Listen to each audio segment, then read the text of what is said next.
kahibalo, kusog di ay ang bagyo.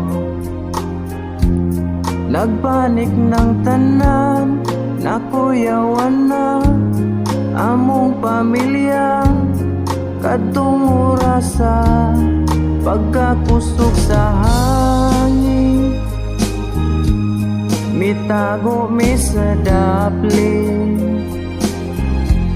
Aron dili mi maigo among tangkugo sa atok nga gidala sa hangin. Grabe gyud ka sakit, udit daghang pamilya nagsakit.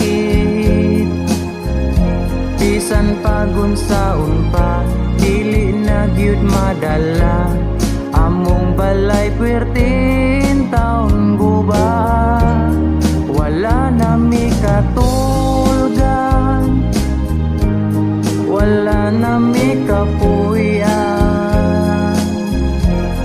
Unsaon na lang ni, unsaon na lang gyud among pamilya karon naglisod. Kitang naagian sa bagyo, magamputa sa Ginoo. Dili ta hikalintang, dili ta niya pasagdan, kita tanan iya kitang tabangan.